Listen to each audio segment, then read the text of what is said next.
Let's do this. We're live. Hello. Welcome, everybody. I think when I was on YouTube, it said there was 8 people here. It hasn't told me yet. It always delays on StreamYard, so I don't know right away. But hello, everybody. Happy Thursday. Thanks for joining in, either live with us right now, or if you're watching at a later point, welcome. We're glad you're here. I am very excited to talk about the first half of the Screwtape Letters by C.S. Lewis with these lovely ladies. And yeah, I'm going to let them each introduce themselves quickly in case you don't know who they are. Hopefully you do, but if you don't, hey, we got like 19. Sweet. And then we'll just dive in. So in the comments, we'll just let everybody introduce themselves first, and then we'll get into the questions. So Amanda, you want to go first? Hi, I'm Amanda. My channel name is On the Middle Shelf, and I don't post very hardly ever at all anymore, but I am around. And I read Mere Christianity with Krista a couple of years ago, whenever you did Mere Christianity, and really loved it. And that is the only C.S. Lewis I've ever read. So wait, you've not read Narnia? I listened to a couple of them, but I haven't read the whole series. Okay, family, read a long time. Yeah, none of my kids are going to do that, but I might be able to convince Jonathan to do it, actually, though. He's my 6-year-old. But I remember being like, meh about them. So, I don't know. But anyway, I've had Screwtape Letters, like, on my radar for a really, really long time, and I loved Mere Christianity so much when I did it. And so, yeah, that's what convinced me to pick this up and give this one a whirl. I've heard really good things. Sweet. Rainy. Hello, I am Rainy. My channel name is Rainy Day Reads, and I try to post more this year, but I post book stuff and I post crafting stuff. And as far as C.S. Lewis goes, I have read the Narnia series in publication order because that matters to me. And I have read Mere Christianity. I read it in college, I think, the first time. And then I think I read it with you guys when you read it the last time. And then then this is my second time reading the Screwtape Letters. I don't remember when the first time was that I read the Screwtape Letters, but I remember feeling very confused the first time I read it. And I think I was maybe high school or early college. So I was hoping this time that I'd be a little older, wiser, and less confused, but we'll see. The verdict is still out on that one. Yeah. And Chantel. Okay, I'm Chantel. My channel is Chantel Reads All Day. C.S. Lewis is my literary mentor for the next year. I'm trying to read a lot of his works. I haven't read a ton yet. Narnia. I've never finished Mere Christianity. I started it multiple times. I've never read it. I've read some of his short stories or essays, and a couple of different ones. And then this is my third time reading the Screwtape Letters. Okay. Except this time I'm reading it from the annotated edition, which is interesting. So there's a lot of annotations on some pages. Wow. It can get a little distracting, so I haven't been reading all of them. But it's cool. That is cool. And this is my first time reading Screwtape Letters. I loved Narnia as a kid, and so I'm wondering if that nostalgia is why I'm like, you need to read it, because I have so much nostalgia attached to it, and have read it multiple times, the whole series through. And I read Mere Christianity in college, and then a couple years ago when I did it here on the channel, and then I've started Screwtape Letters multiple times, more than 3, but I don't know exactly how many times, and never make it very far. And yeah, I made it to through chapter 15 this time, at least. And I'm understanding what it is a little more now. So that's helpful. Yeah. I do feel like it's a book you could go back to and read multiple times because of where you're at in your faith. Different aspects of the diabolical will stand out, and the ways that Satan and his minions try to draw us away from God and his ways. Yeah. I feel like it's one that I will probably read again. So I'm glad that I'm actually getting into it. So in the comments, feel free to share, like, is this your first time reading Screwtape? Have you read it before? What do you think about it? In general terms, we're going to kind of get into the nitty gritty of it, but we did just look up that it was written in 1942, which was right in the midst of World War II. So the chapters that there was like 2 chapters, I think, that specifically refer to the war, or 2 letters, excuse me, that specifically refer to the war.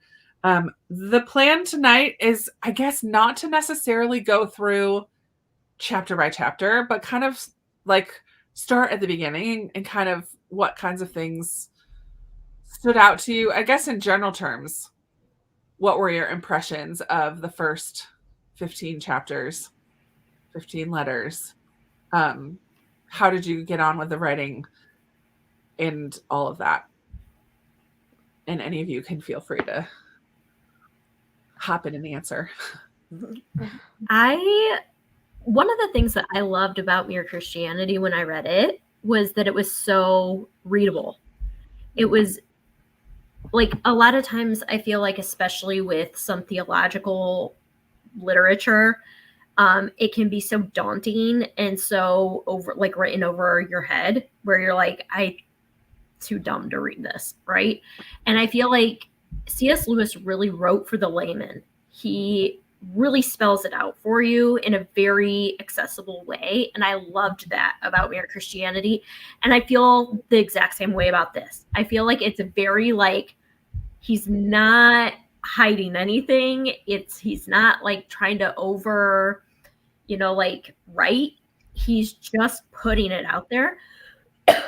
Excuse me. That being said, like, it is obviously like more of an illustration of what's going on, instead of like Mere Christianity was like, these are the facts. Mm-hmm. This is more of like here's a perspective maybe you haven't thought of before, and kind of talking around this situation instead of directly at the situation. And so I found it very easy to read, and a lot of the points that were brought up, I was like, I can totally see that, how that has played out in my life. Like, I have totally seen how these tactics that the devil uses are legit. And I think he makes a lot of really good points.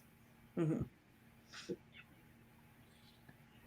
I kind of think, and because the first time I read it, I was really confused, and I felt a little bit like that this time, but I think I'm getting more into the groove of it now. Mm-hmm. And I think one of the things that I kept getting stuck on the first time I read it was, I think I knew in my head that, like, when they refer to the enemy, they're referring to God, but like, because in our minds, when you refer to the enemy, it's like, it was just all the opposite stuff. And I was like, oh my gosh, what are we talking about? Yeah, this is definitely a book that you need to know what it is before you go into it. Because I initially went into it blind, and I'm like, who's Wormwood? Who's like, what are they even talking about? And so I'm like flipping it to the back, and I'm like, oh, okay, I get it now. Like, this is a like higher up demon trying to like write letters to his nephew, who is this like minion demon, about how he needs to, like, specifically with this one patient, like, get him out of God's grasp. And so I was like, okay, now I'm in. And your brain has to do this thing. It's like, okay, the enemy, but that's the good guy. Like, you have to like always okay. And like our father, that's the bad guy. That's the bad guy. Constantly like flipping everything in your brain. Yeah.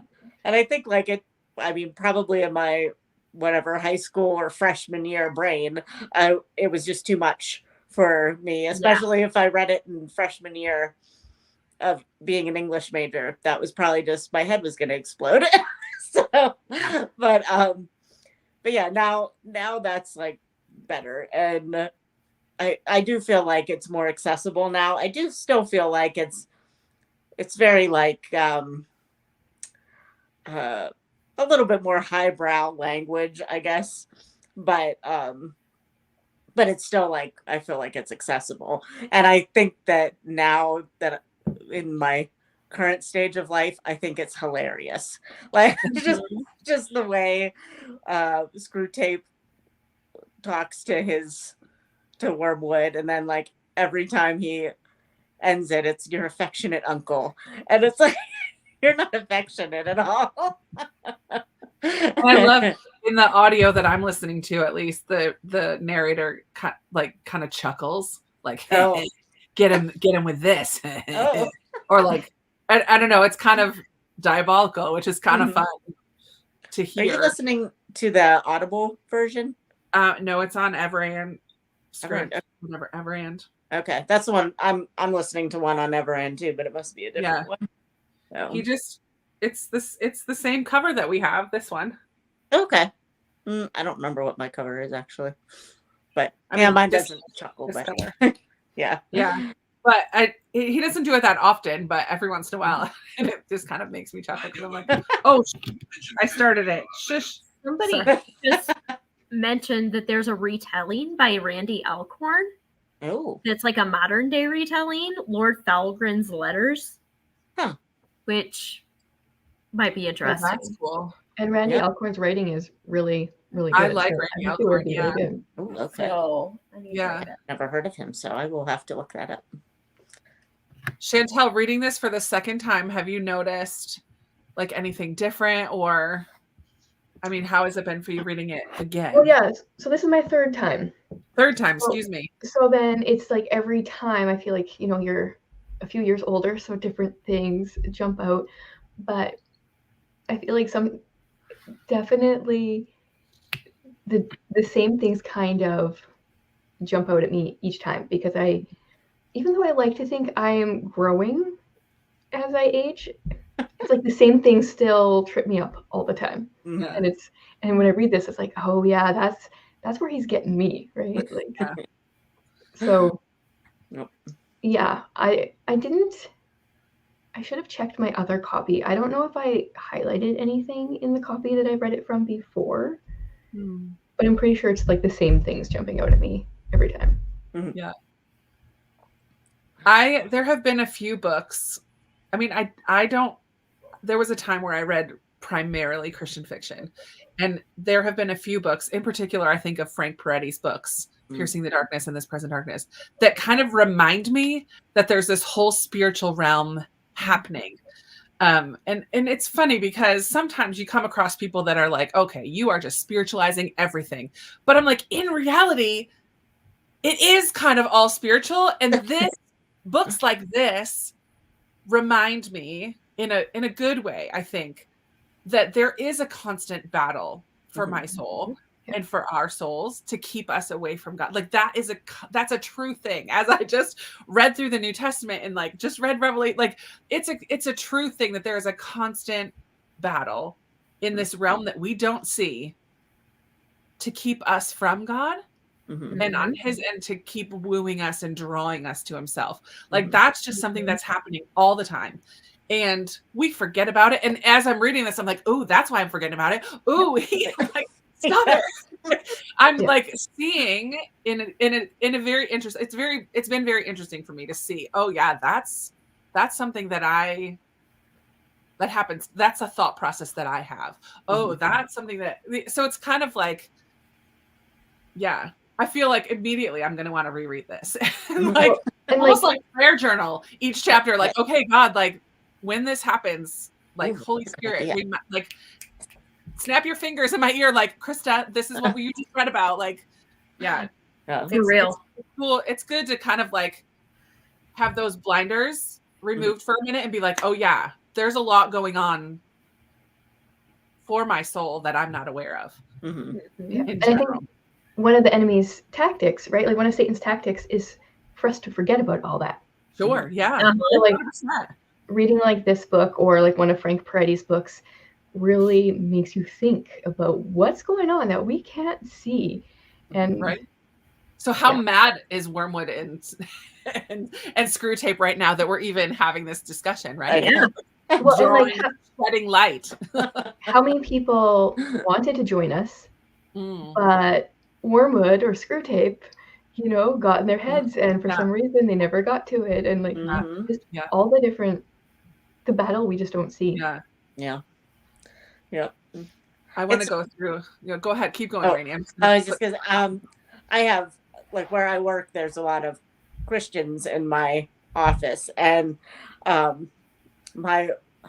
forget exactly what was talked about, but it was just something really mundane that was said or done by somebody else, and my coworker just said, I just always think about stuff like that as that's the devil trying to make me not think about this, or forget about this, or not be able to go to church today, or whatever. And I was like, oh yeah. Yeah. And it was just like totally just random that he said that, and it's like, oh, that's a good point, Dan. Good job, buddy. We have a lot of people reading for the first time. Oh, nice. And Jane, I think I need to slow down. I'm listening at my normal audiobook speed because that's how fast I read kind of with my eyes. But I do think for the next half, I'm going to slow my audio down to give myself a little bit of time to process as it's going. Not all the way down to 1 because I find myself listening to it in chunks. Yeah. Instead of like listening to, because I could easily listen to the whole thing in one day, right? Sure. Yeah. Like, That's only like 2 hours on audio. Yeah. So instead I listen to like 20 minutes Yeah. at a time. At a time. Just to like process it. And Tammy, I feel this way as well.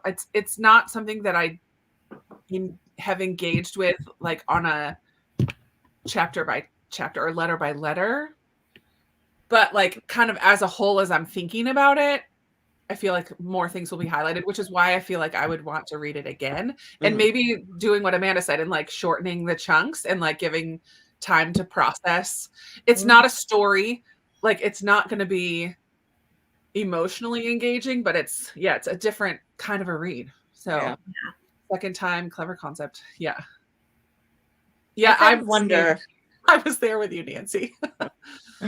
I kind of wonder, like, people that don't like epistolary novels, how this would hit for them. Like, well, I mean, I guess if they don't like it, they probably wouldn't even finish it.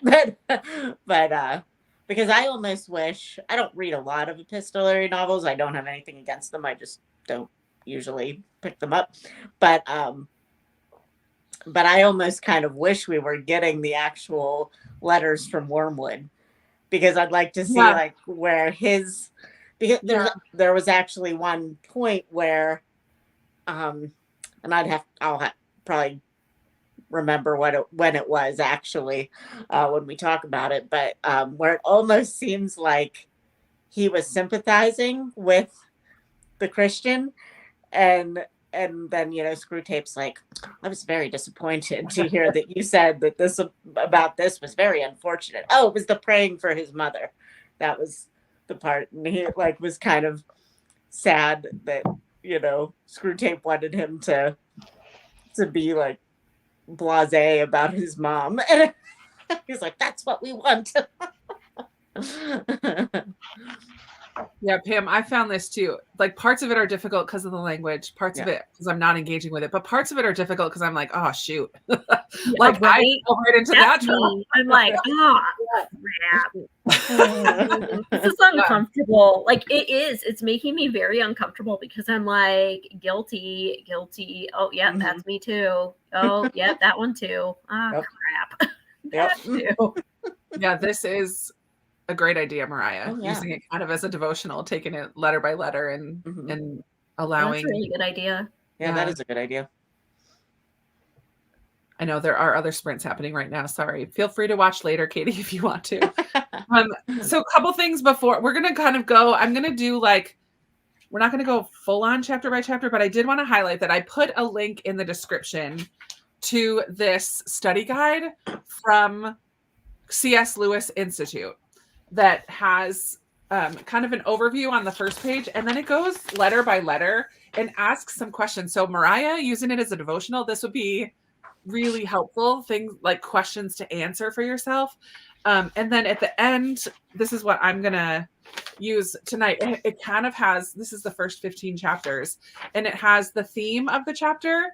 What are the diabolical strategies that Wormwood and Screwtape are talking about? And then what is God's strategy, like the divine strategy? So I think we'll just do like in chunks of 5. So the first 5 chapters, I'm just going to say what the themes were and then ask, did you guys have anything from those chapters that kind of stood out to you more than other things? Or, yeah. So the first 5 were pre-conversion. So before the guy came to Christ, the church, family, prayer, and war. They talk about heavy hitters right out of the gate. So were there anything from the first, were there any aspects or quotes or questions that you had, or just like things that connected with you from the first 5 chapters? I would say for me it was the prayer section, because that's like one of my kind of spiritual goals this year is to make sure that I have time for prayer journaling and like just I don't know why this is, and I feel really bad about this, but I have trouble praying for my family sometimes.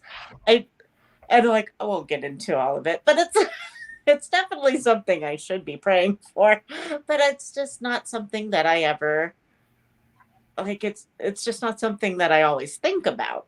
So like I have a section for it in my prayer journal, but I find a lot of times that I'm like, I have a few like printouts that I've gotten from people or from places that like give you like certain things you can pray on certain days for family members. And I find that I just kind of go through those and I don't like sit there and think like, what could I be praying for specifically for my parents or for this family member who is acting a certain way or something, you know?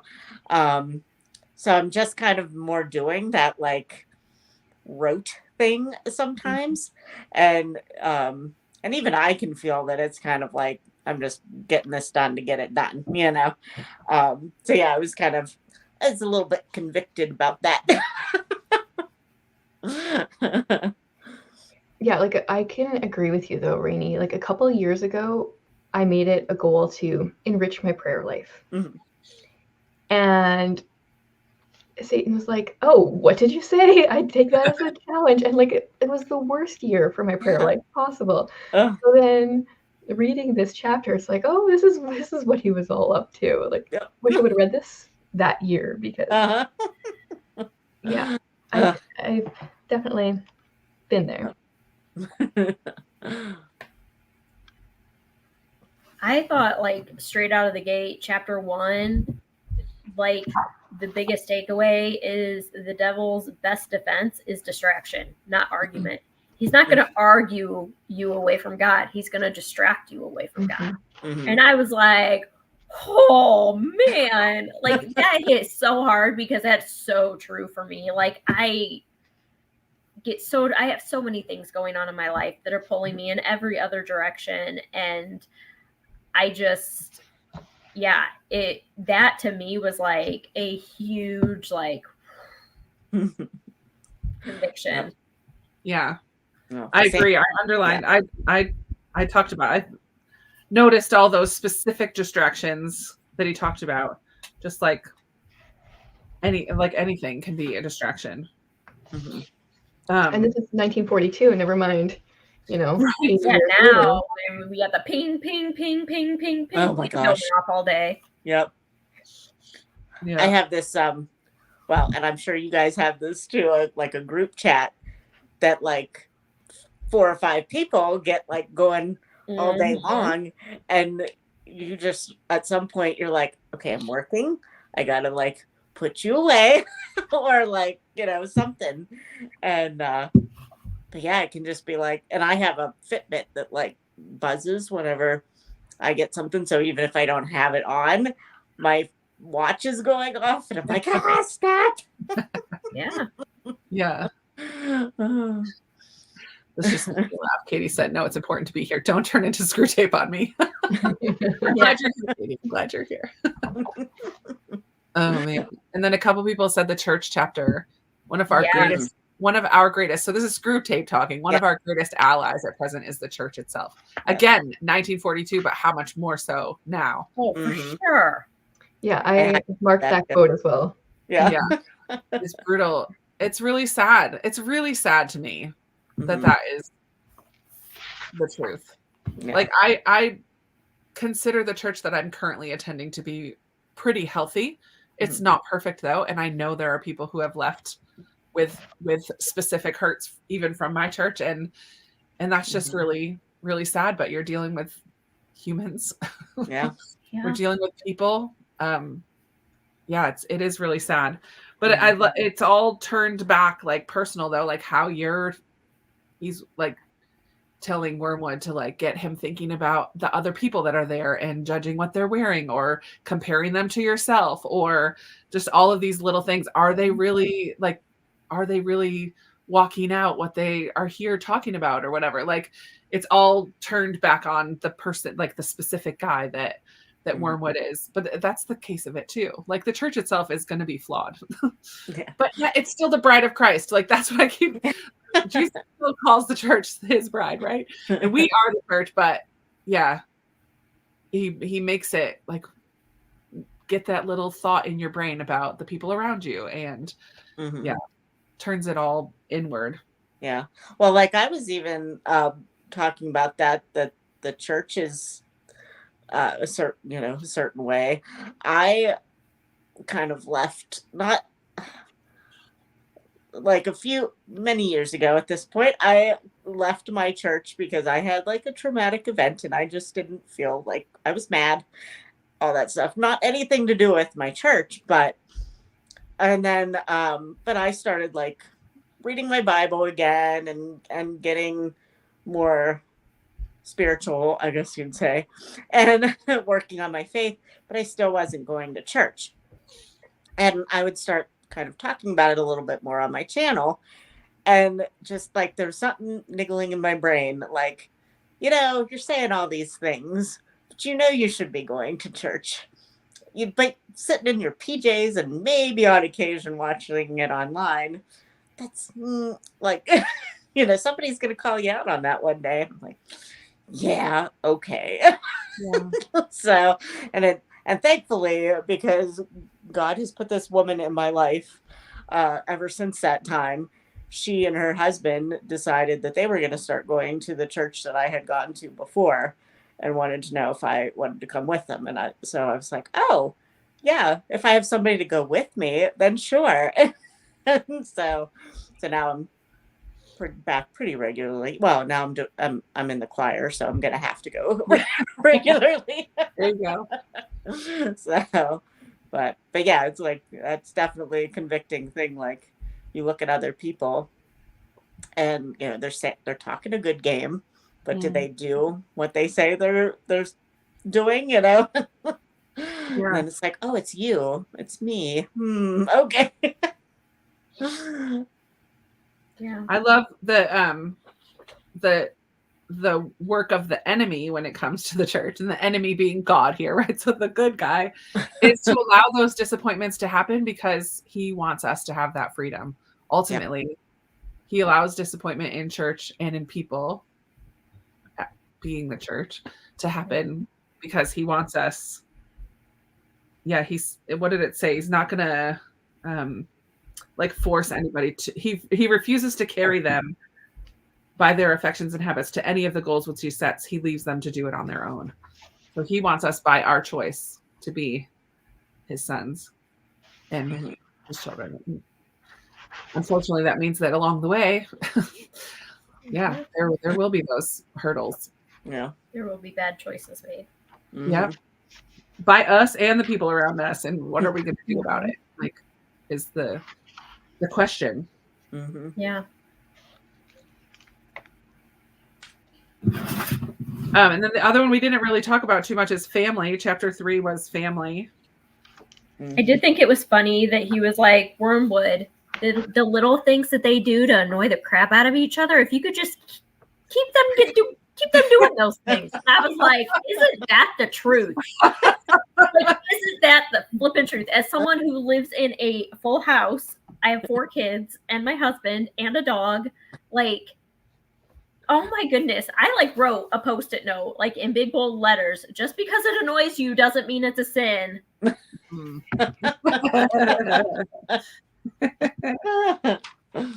we like to think that we're like, oh, they're trying to irritate me. They're doing this on purpose. They're like, they have bad motives. They're, whatever. And no. Not necessarily. Yeah. I just want to see. Let's see. My dad and I are a lot alike. So, whenever you're a lot alike, you tend to like get on each other's nerves. Oh, yeah. yeah. And I don't live with them, but like I see them often, And I mean, it's kind of like I don't really care, but just some of the things that he does, I'm like rolling my eyes, or I'm picking on him about it, or whatever. I'm like, probably shouldn't pick on him about it, even though I know he kind of knows. I'm just kidding around, like, am I really? Because sometimes that kidding around comes from a real place. Yeah. Cami had this question talking about distractions. Do you find book choices cause distractions too? Absolutely. I think everything can be a distraction ultimately. Yeah. What do you think C.S. Lewis would think of cell phones? Be like, they are of the devil. I'll be like, yes, that is right. Yes, you are right, Mr. Lewis. Yes. Yeah. Probably add 10 more chapters in the Screwtape Letters to my cell phones. Social media and the internet. Specifically about it. Yeah. Started every day asking God to give me a thirst and an unquenchable desire to be in God's holy word and prayer all day without ceasing. I love that, Susan. Oh, nice. Yeah, today really requires focus. I'm sure there will be lots of days that's going to be the issue. Mm-hmm. The Holy Spirit was calling you, Rainey, calling you out. Yep, he was. I was like, okay, fine. Yeah. The added part of doing things to get on each other's nerves was to make us oblivious to the annoying things that we do. Oh, but we're perfect. Right. Obviously. Right. So that we feel like the victim. Yeah. When I click the pen, it's not annoying, but when they click the pen, absolutely not. Knock it off. I love it. All right. Chapters 6 through 10. Was there anything else from 1 through 5 before? 5 was war.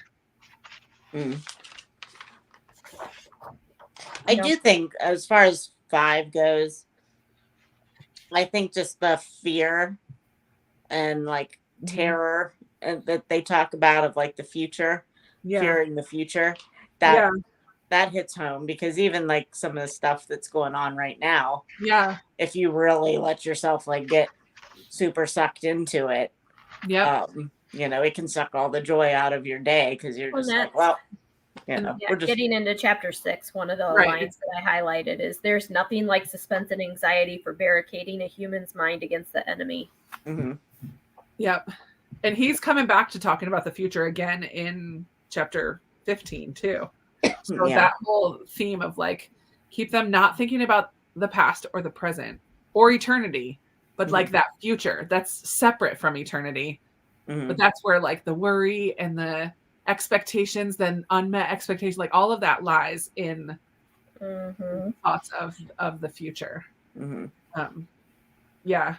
So 6 is war again. It's continued kind of from chapter 5. 7 is more about I was trying, as I was reading, to like write near the chapter title number what the themes were, and I didn't have one for 7, but this says it's devils, patriots, and pacifists. So that's still kind of along the same lines of the war times that he was in. Chapter 8, I nailed dry and desert experiences. No. And then 9 was life phases, and 10 was cliques or like friendship groups. Mm-hmm. I mean, I feel like we can all relate to the life phases and the troughs and, and even the dry times. Mm-hmm. And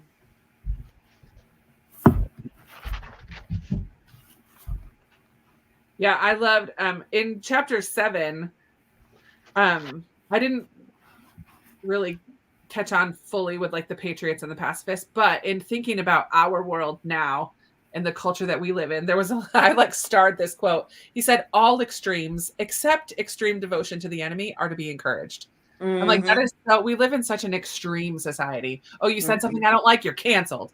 Oh, you love America, you're a nationalist and you're a Nazi and blah, blah, blah. Like we take everything to such an extreme on both, on all ends of the spectrum. Everything is so extreme. And that is unfortunately often the loudest voices. So it kind of puts a bad taste in people's mouth for either side of things. When both might have like legitimate like beliefs or whatever, but because they're just so extreme and everything. And I'm like, that is totally our culture. And then let him begin by treating the patriotism or the pacifism as part of his religion. And that is so often connected to religion in our present day and age too. So I'm like, oh, that is very prophetic. C.S. Lewis, like we are living that now still too. Yeah. It's kind of comforting in a way to know that it's not new. Like that back then. Yeah. Right. Right. It's not a new thing. We're not doing something like that much crazier than back then. We just hear about it more because we have social media. Yeah.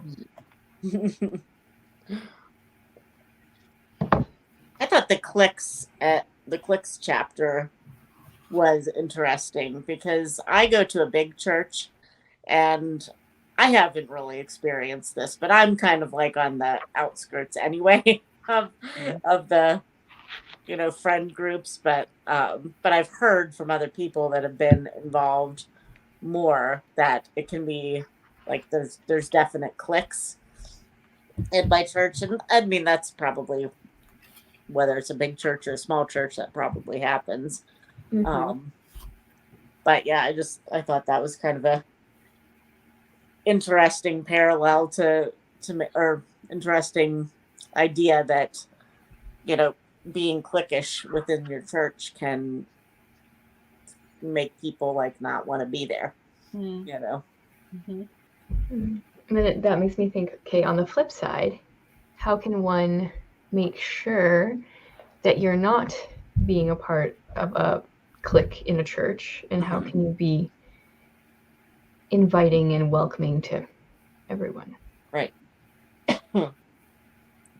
Yeah. Well, and I think part of that chapter too is that the friends that he made were not necessarily who he should have been friends with. Like that he was kind of taking on a whole different personality that wasn't really who he was. And so he's like, encourage that, like keep them hanging out, because them going. Yep. Because then he thinks he's this person, but he's not really that person, and then he kind of forgets who he was. And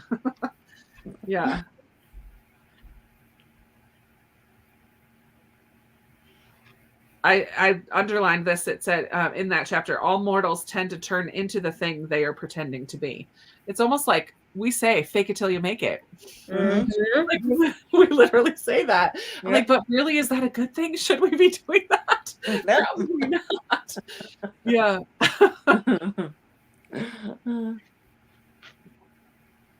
I think I underlined the most in chapter 8, which is it's about dry and desert experiences. And just kind of feeling like God is quiet and not really hearing him. And it talked about this idea of like undulation, or like the waves, like there will always in everything be like high points and low points, and how God uses both of those things to teach us about him. but that they're really difficult at the same time. Wasn't there, I don't know if it was this chapter, but it was talking about how the enemy will use, sometimes he will use the people that have gone through the most troughs as his like greatest, or he will reward, not reward them, but I don't know, like special, he makes like special people out of those people. It says he relies on the troughs even more than on the peaks. Some of his special favorites have gone through longer and deeper troughs than anyone else. I liked that one. It gives you hope whenever you're going through like really bad stuff. Like, it reminded me of the Psalms at one point. It was like, when every trace of the enemy seems to have vanished and asks why he has been forsaken and yet still obeys. Like that reminds me of Psalms where it's like, where are you, God? What are you doing? Okay, yep, I'm still going to trust you. I'm still going to follow you. I'm still going to hope. I'm still going to wait on you. Like it's constantly in the Psalms. Like, oh God, why have you forsaken me? Okay, yeah, well, I trust in you. Like, which is that, tough to do, easy to talk about, but tough to do in reality. I have failed many times.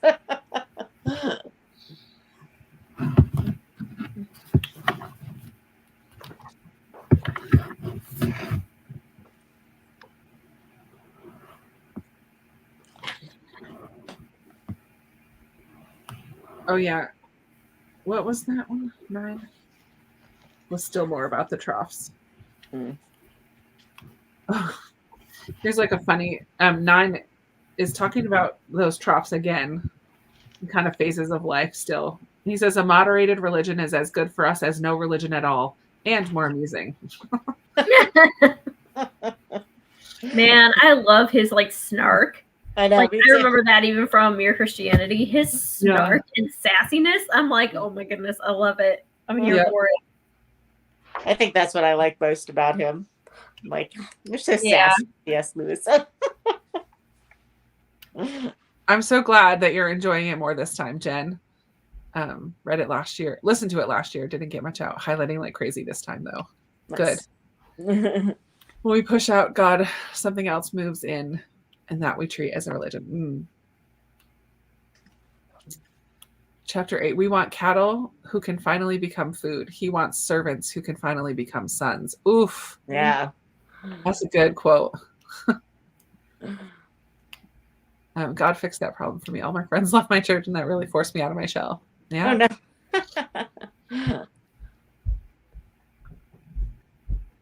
We have we call our staff and volunteer culture values at our church. There's like 9 things that the staff adheres to, but they also, like, we talk about it with all the volunteer teams too. And one of them is that the 1 is greater than the 99. And ultimately we are challenged. If you see someone new and you're in a conversation with someone that you know that comes to church all the time, leave that conversation and go talk to the new person. And we're challenged to do that all the time, so that it just has become a part of our culture. Like, yes, we have our friends that we're close with at church, but like with new people, something that they always talk about. And I'm part of the team that does the like once a month new people to the church. This is who we are as a church. I help lead those gatherings. And we always ask, like, what is it that you noticed? What was some of your first impressions about our church? And everybody says how welcoming and friendly it is. But I'm like, oh, good. Because that means we're doing that. we're doing that. We're like intentional about stopping the conversation with the person that you know, that you've known forever, and going to talk to someone that you don't know. If you see someone sitting by themselves, go introduce yourself. Like all the time, from the parking people to the welcoming team to the front door to like everybody is encouraged to do that. And I think that has helped. I mean, of course, there's still going to be people that you're closer with and friends that you're closer with than others. But yeah, I don't see like these people always sit right in this area and these people sit like, yeah, it's a smaller church too, which is a little easier to notice when new people come. Like with larger churches, that's not always as easy, but I don't know why I was kind of responding to Mariah's comment there. Yeah.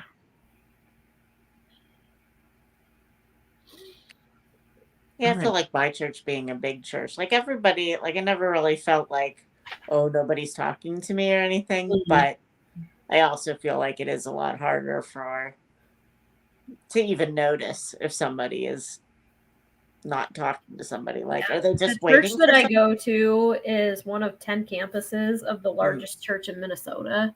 Okay. And it is massive. Yeah. So the only way you're meeting anybody is if you volunteer or if you're in a small group. Because Mhm. other than that, they have no way of knowing if you're new or if you've been going there for 3 years. Yeah. Right. Which puts all of the like Responsibility onus on you. us. Yeah. Yeah, Right. to seek that out. Which, yeah, that's tough for some people, especially people who have been hurt by church in the past and are now Yeah. giving it another chance. Mhm. Yeah, that's tough. Yep. There's pros and cons to it, but Sure. Yeah. it's hard. All right, the last 5 chapters, 11 to 15 for today. The last 5 for today.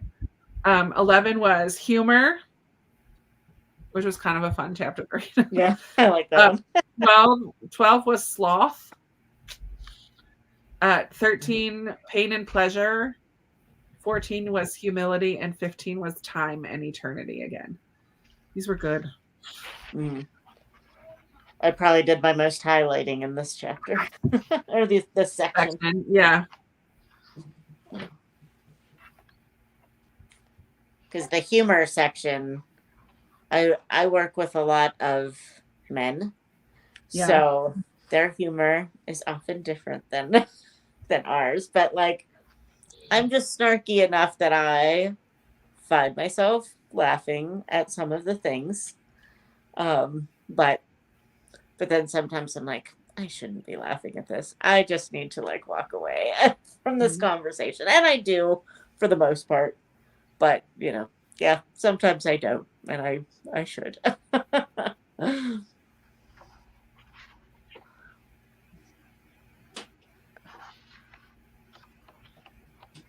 I love that it's highlighted that God likes us to have fun.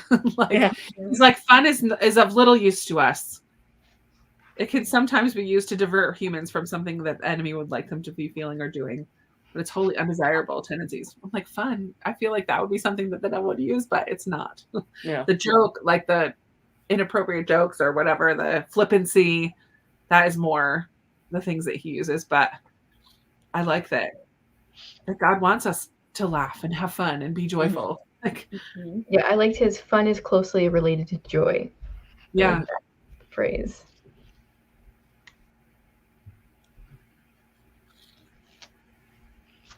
I feel like depending on what you do for fun, though, that can easily slip into distraction.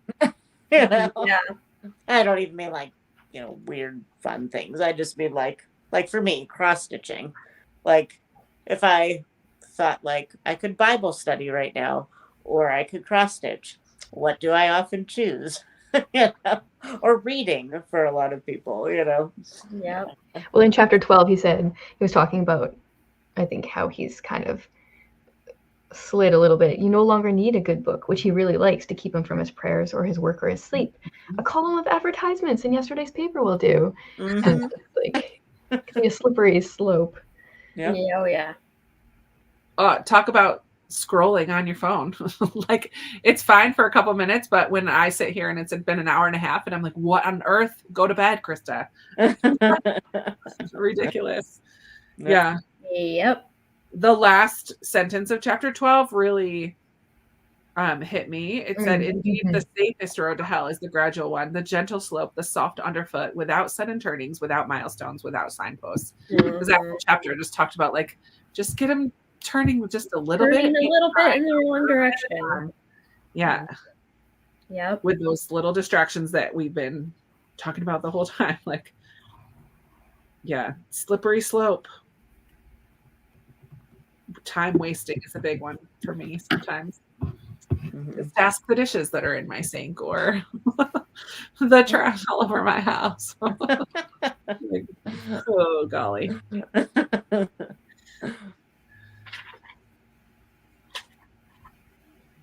me catch some of these. I'm never offended at not being greeted. I'm an introvert who prefer to slip in and out at the beginning. That's understandable too. Yeah, and that's why I said it's a pro and a con, because some people don't want to talk to anybody. Yeah. And the fact of like going to a small church where people will know that they're new and they are going to have, that's like enough to get them to not go at all. Right. Yeah. So it can be. Yeah. It can be. It's very true. I understand that. We must never forget what is the most repellent and inexplicable trait in our enemy. He really loves the hairless bipeds that he has created and always gives back to them with his right hand. That what he has taken away with his left. I love that. Yeah, that's a really good quote. Did I underline that too? I feel like that sounds familiar to me.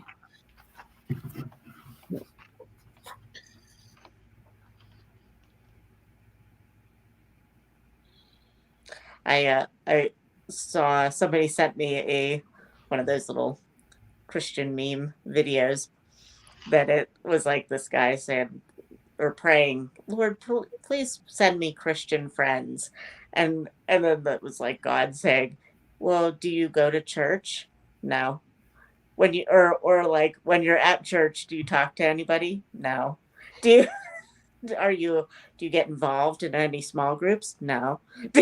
Are you all this stuff, and it's like you're not helping yourself, but yet it's like, give me something to work with here.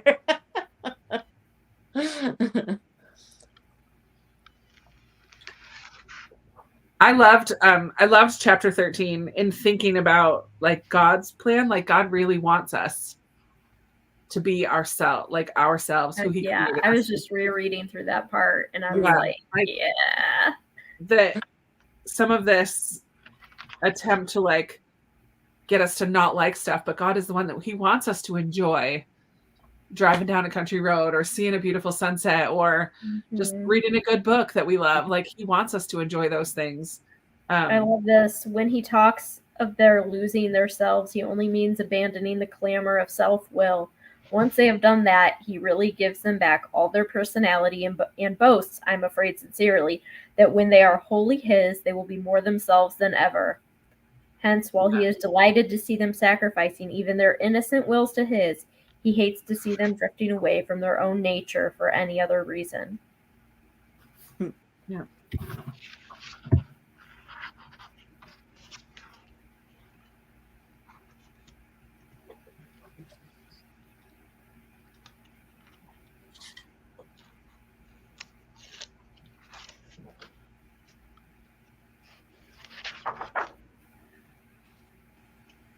And then 14 was humility. And then 15 was, 15 was the future one again. I underlined a lot in that one too. I bought my dad. I always back, like one of my dad's favorite little phrases, and I've said this before, was in the light of eternity. Even as we were little, he would say that all the time. We'd come home talking about something that happened at school, and he would talk us through it and then be like, okay, but in the light of eternity, does this really matter? Even matter? And just helps add that, not like in the moment, because he understood, like the moment is the moment. But like after, when we've calmed down or whatever, okay, in the light of eternity, does this matter? And it helps us to like kind of have that perspective, and he drilled it into our heads. I've started doing that with my kids, Krista. I think because you told me that. Yeah. Like, especially with my younger ones, I'm like, okay, but does it matter? Does it matter? Because like fourth graders, they get them bent out of shape about some real dumb stuff. Like real dumb stuff. But to them, it's a big deal. And I'm like, okay, but does it matter that she lied to you about which street she lives on? I love it. No, it doesn't. Yeah.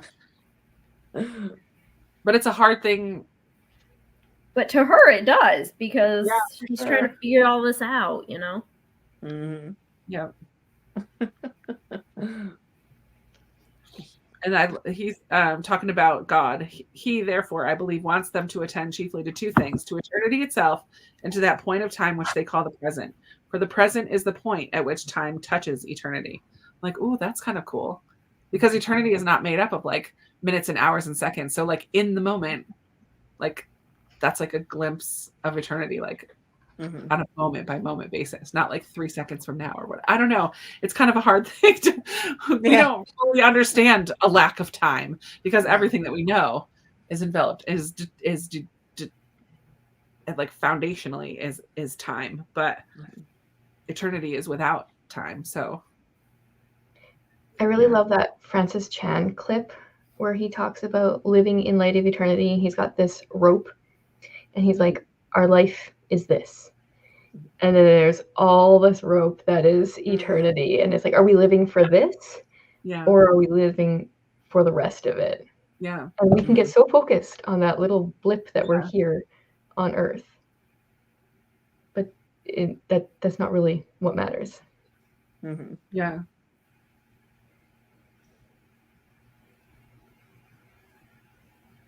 And I love like just talking about past, present, and future. It was just interesting. The future is the least thing like the thing least like eternity. It's the most completely temporal part of time. For the past is frozen and no longer flows. The present is all lit up with eternal rays, and hence the encouragement that we have given whatever to like get them thinking about the future, the very core of the temporal, which is a word that it's weird, but hence nearly all vices are rooted in the future. Gratitude looks to the past and love to the present. Fear, avarice, lust, and ambition all look ahead.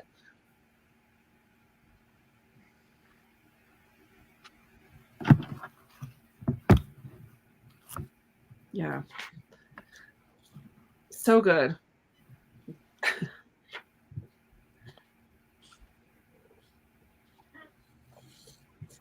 I agree. Francis Chan is really good at explaining the Bible. Time talk makes my brain hurt. Same. Mariah. I was just in my small group last night. We were talking about how we've been chosen by God. Someone brought us all little Valentines and all had like verses about how much God loves us and has chosen us.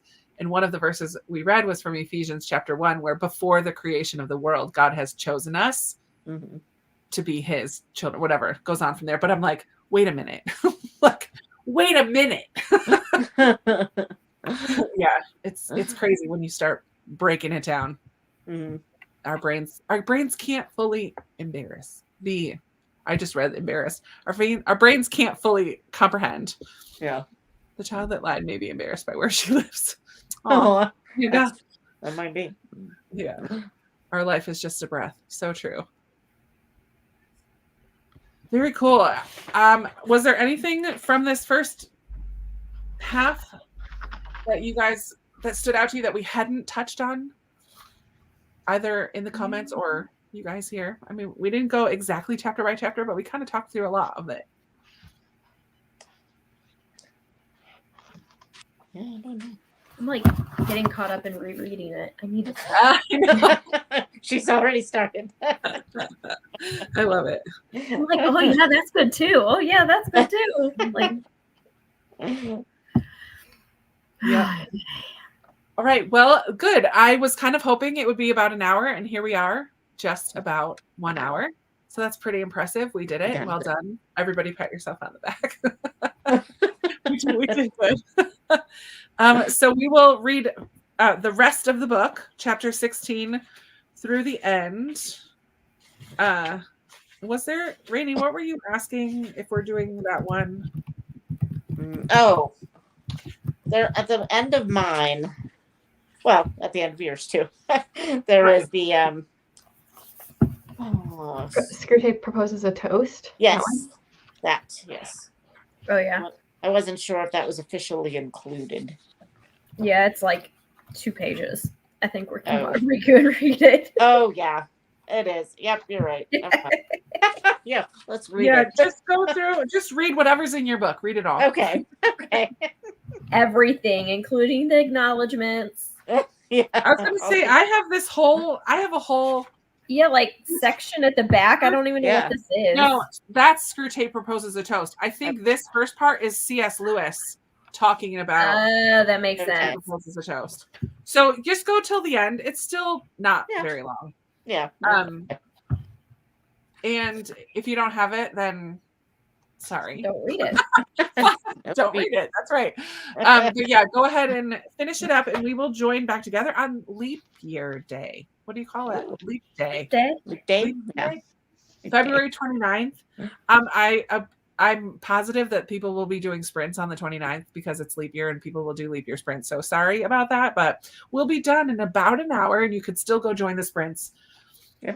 Whatever time you're doing. I'm sure there will be some because it's like an odd day. So I know that people will do that. Excuse me. So I probably would have been if I wasn't doing this. But yeah, so we'll see you back here in 2 weeks talking about the rest of the book. Thank you guys for joining in. I really appreciate having people to discuss it with, like not in person, but face to face, sort of, screen to screen. Screen to screen. Thank you guys in the comments, and for those of you watching later, we really appreciate you being here and reading and joining the discussion. Feel free to hop in. Be sure to give it a thumbs up. Be sure to subscribe to all 4 ladies. They're all linked. Actually, 5. Gloria has recently had a little one, and she couldn't join us tonight because baby was not cooperating. Not having it. Totally fine. But she might be joining us the next time around. So feel free to pop over to all these channels and subscribe to them as well. And yeah, that's going to be it for tonight. We'll talk to you soon. Bye. Bye.